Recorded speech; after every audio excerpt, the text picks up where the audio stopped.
Hey, how's it going, everybody? This is episode number 15 of Bows, Bros, and Bucks podcast. My name is Kyle Bentall. Today we're going to be talking about some interesting topics. As you can see, we got one of these hats on. It was an amazing experience being able to see a lot of people at hunt stock, especially like when people come up to you and you have no idea who they are. It's kind of exciting. I got to have a ton of different relationships that formed. A lot of people inviting me to go hunting and different things and talking about the New England Slam that I've tried to do. And most of the people are like, "Oh, good luck. Have you thought about doing an antlerless slam instead?" And I'm like, "No, even if it's not like huge bucks, I'm gonna hold out one of my tags for a really big buck, especially in Massachusetts. But the rest, I'm just gonna try to pass a couple and try to get a good 8 point in each state if I can. And try to get one really big mature buck. Just as an update for this season, I'm on him this year. I know it's not hunting season. It's pretty early. It's August 15th, 16th today. But just based on some historical data I have from trail cameras in my hometown and some places around, I think I'll be super successful. And then branching off into new places that I've never been is going to be really exciting. The next podcast after this one, which is I'm going to film it on Monday actually. That one is going to be super exciting. We have a guy that's kind of worked with Seek One before. He's the suburban bow hunter. He holds the state record for all of Alabama for a whitetail with a bow, the archery record. It was 200 and something inches or gross, and then I think it was 199 and like 3/8, which is absolutely ridiculous. It's a giant buck. So he'll be on for next Sunday after I post this. And hopefully I can have that edited and pushed out. With these videos, normally I have like the big wall behind me, but my laptop broke, so I'm just going to go with this for now, and hopefully the audio turns out. And maybe I'll share my screen when we get going. So, on today's topic, first of all, thanks for joining us. I'm going to talk about a couple of different points. One is how to access properties on public and private land differently than all the rest of the people that are doing it. Two is e-scouting the big woods, how to track down pieces of property without any knowledge and just starting from scratch, which I have to do in Maine because I have no idea where to start. People are asking me like, "Oh, where are you gonna go?" And I'm like, "Well, I have a couple points and stuff." And my dad actually drove out to Portland today for work. And I was like, "Hey, there's a pin that I have from e-scouting on like Facebook and other things. And there's this giant like Pope and Young 6 point, which like is very hard to find a 6 point that big, and he's over 200 pounds. And I was like, "Can you check out this like neighborhood and kind of this place to see if there's any areas where I can sit?" And he's like, "Sure, it's only like 15 minutes away." So he's checking that out, maybe flying the drone around. So that'll be exciting to see if he sees anything. Um, Even if he doesn't, that's fine. It was just like one spot I wanted to check that's not in the big woods, because I hear they get some really big suburban deer there too, especially like out on the coast, like Acadia National Park. You can't hunt, so they just get absolutely huge.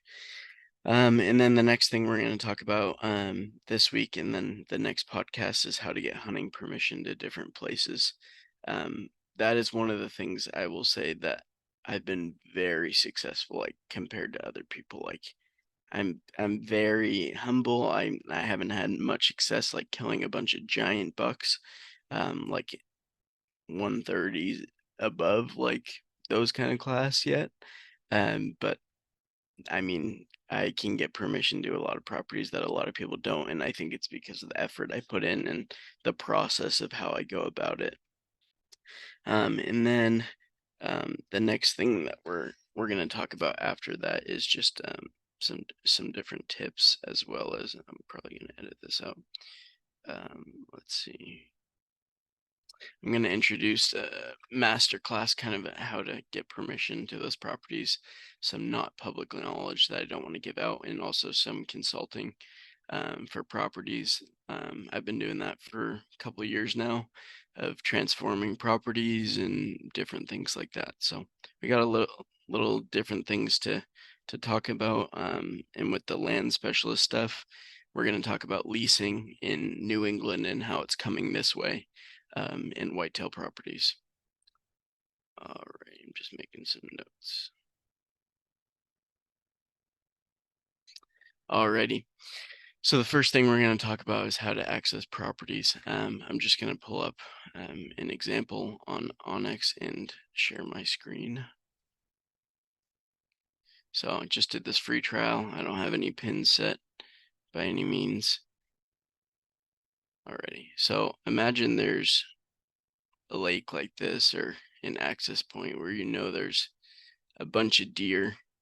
The first thing that you want to do when you're scouting a new property is go into this satellite option, hit hybrid.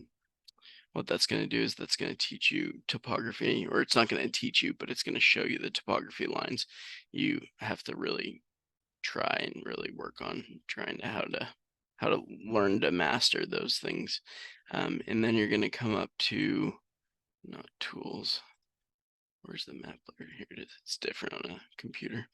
Alrighty, so the first thing you're going to do is hit the map layer section up on that top left, and it's going to bring you to different things. I click on, just to go back, trees, crops, and cover, and then I click on acorn producing.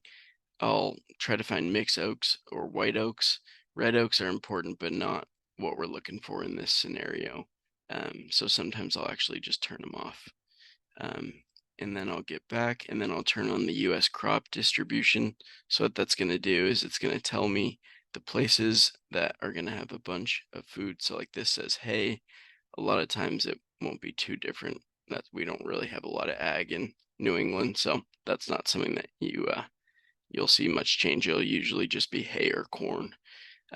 Sometimes scouting and finding farms that have other things or turnips and all that, you have to put boots on the ground to be able to figure that out.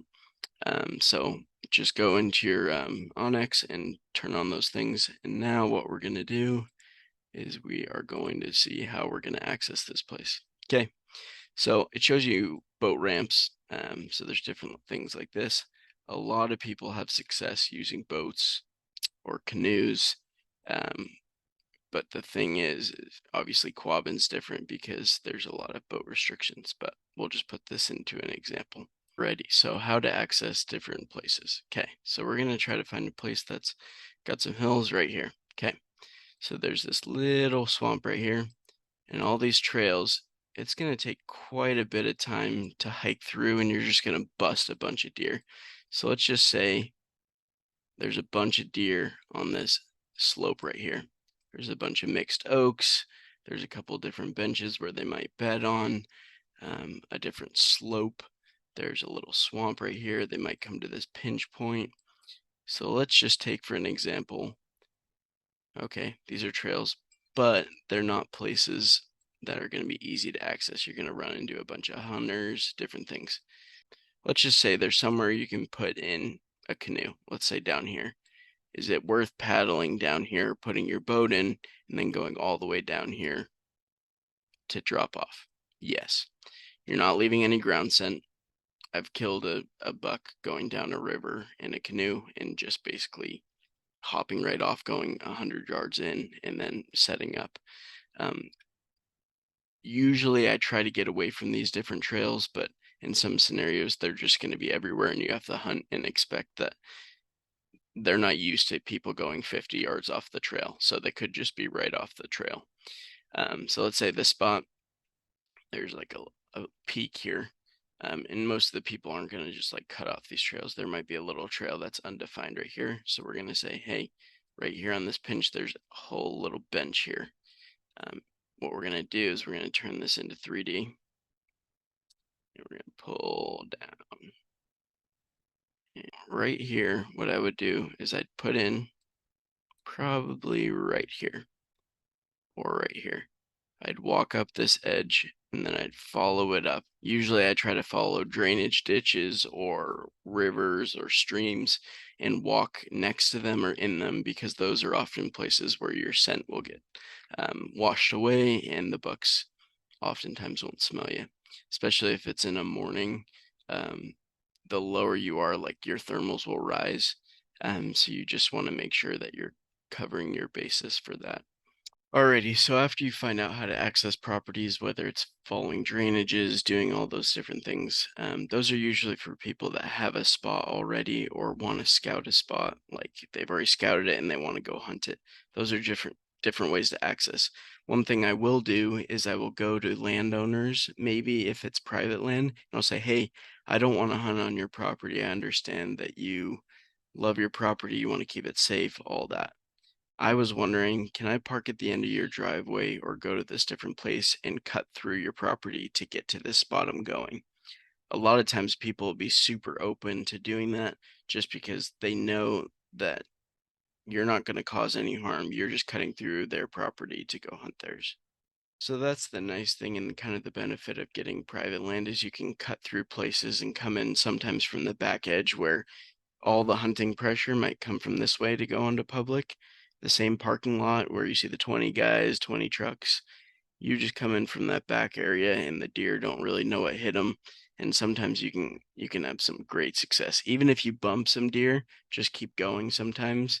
But if you're running into a bunch of sign and you feel like you're in a hot spot, just start right there, right on the edge of that private land. Moving to the next thing of where to start when you're hunting a new state. One of the most effective things for me that I find is going on to just the internet and ask what's the best county or what's the best part of a certain state for hunting. I don't really trust Google necessarily, but what I do trust is the records that are kept for big bucks. The beautiful thing about the internet is it's easier to track down bucks and places to go more than ever. We have Onyx, we have different topography maps, we have knowledge of talking to people on the internet, networking, but one of the biggest resources I find is just going through Google. So right now, I'm going to share my screen and I'm going to show you how I start in a new place. So I'm going to share my screen. So I just Googled literally record deer in New Hampshire. So right here, I look up this. Okay. So I look for consistency in the towns. I've done this like looking in Iowa for fun of like where I would go. You can look for the different counties. So I'm going to look and see, is there any consistency where there's been big deer coups? Like that, Hillsborough, Grafton, Pittsburgh, those tend to be where the biggest deer are killed. Look at all this.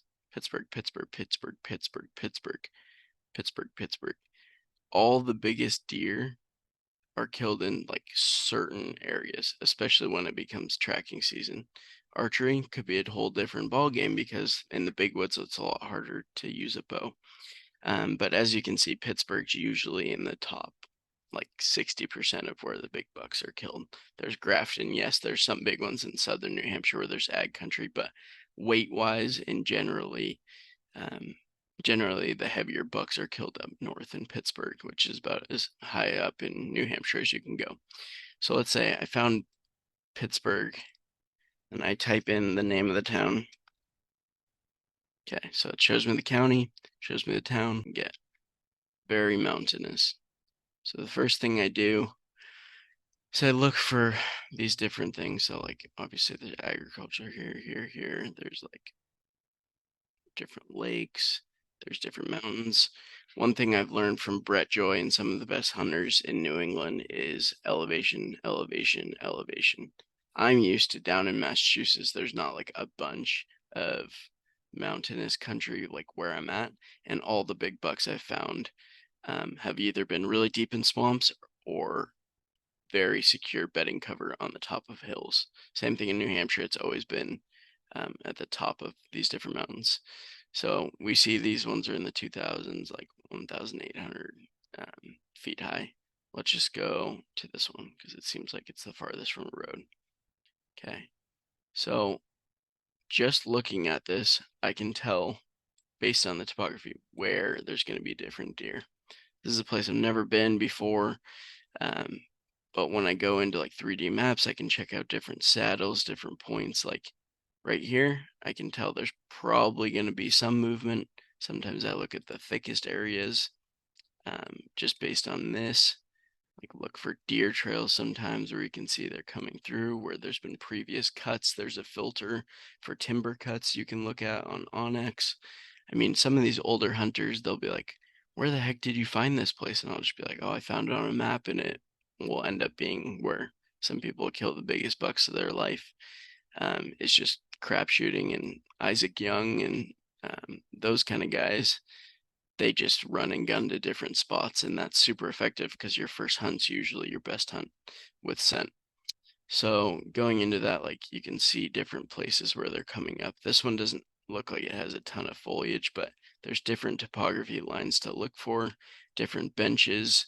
If there's lines that go like this, and then a bunch of little ones in the middle, that's usually a funnel that or a pinch point where the deer will just rut back and forth, scent checking for does. Definitely one of these trails you're going to want to keep a lookout for, even though it's not necessarily on a map. There's different things you can look for, but the biggest thing is just checking that topography, learning, understanding benches, pinch points, cliff facing, slopes, where the oaks are going to be. The red oaks are important, but white oaks are more important beyond anything, especially if they're producing. They'll pass miles of red oaks to get to a white oak. And there's lots of reasons for that, but I won't go into specifically those things. Another thing to look for is like where to cross the different blue lines of which rivers are full every year. The solid lines are usually a river that's year round. These ones, oftentimes when they're like dotted like that, it's a stream that maybe is just there in the spring or the winter, not necessarily year round.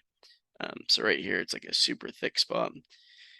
Learning what saddles are is important, different slopes and ridges that you want to hit, and just getting away from human pressure is just the number one thing. And then putting boots on the ground where you put pins. I just actually the other day had a guy on Instagram that met me at Huntstock. He was like, "Hey, dude, I have all these places I want to go hunting. Can you send me pins?" And I was like, "Sure, I don't mind helping you out." Like where originally he asked me for shed hunting, but I showed him where to hunt too. And it was kind of interesting. Like he did that, and I told him, and he went and scouted, and he's like, "Dude, there was a rub line here. There was a primary scrape area. It's crazy how like the topography shows you." I'm like, "Yep, it's pretty wild, huh?"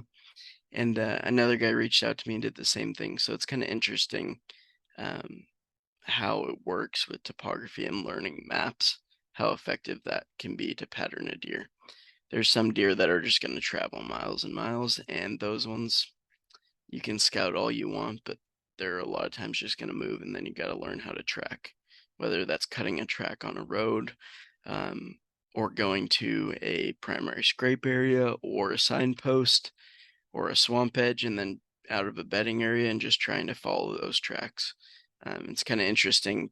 A lot of maternal does will go to primary scrape areas on the edges of a buck bedding area, trying to be bred by that specific buck. Um, if you go out west, you learn it's the same thing with elk, where they kind of have like satellite bucks or bulls, and they'll try to like come in and breed. So it's kind of interesting. It's not always the most dominant buck that gets that breeds the doe, but she would prefer it if she can. They've done different things where they've done enclosures in high fence things, and they like the bucks were the same age, or one was younger, one was older, and they took the young one and basically cut off both their antlers and put a mount of antlers back on their head. And the one that was bigger antlers, not a bigger age class or bigger body, the doe preferred to hang out with him, which is super interesting to me. And I don't think that's necessarily a coincidence. Oftentimes, some of the bigger bucks that I'll see aren't in bachelor groups at all. They're actually with does or fawns, which is super interesting. I think it's more of a stress thing. They just don't want to be around a bunch of deer. And they just, the social anxiety of it, they just want to be left alone.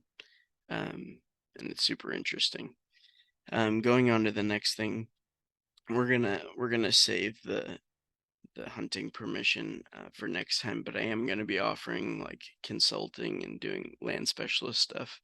If anyone wants to reach out to me, I've worked on a lot of properties like where I live and getting permission and basically working with the landowner to where they help me pay to create the food plot, and now I'm getting bigger deer than I ever have on camera. Um, I've yet to hunt it really hard, just because I've been away for a couple years, but it's turned out great, and that relationship's been wonderful. And I, that I have those like 20 acres to work with is super cool because I can bring some of those deer in and kind of create a sanctuary. Once those deer go into estrus, they're in my field and back in that security cover all the time during the rut. So it's kind of cool to see. I also will tell people like where to hinge cut, where to create bedding areas based on the topography on their landscape, different things like that. So if anyone's interested, they can reach out to me. Um, Obviously, I'm going to be a lot cheaper than some of the other people that are out there, than like a Jeff Sturgis or anything, but it'll be an honest opinion, and I know what I know, and I don't know what I don't know. So I'll try to give you my expertise and how sometimes you can fend off your property from other people and different things that you can do just because I've been on the other side of it as a hunter, and you just want to be morally correct and do the right thing and try to get permission where you can. And even if that's not posted, you just got to work on what you think is right and figure it out. Thanks so much for watching this short little podcast, and hope you guys have a good rest of your day. Bye.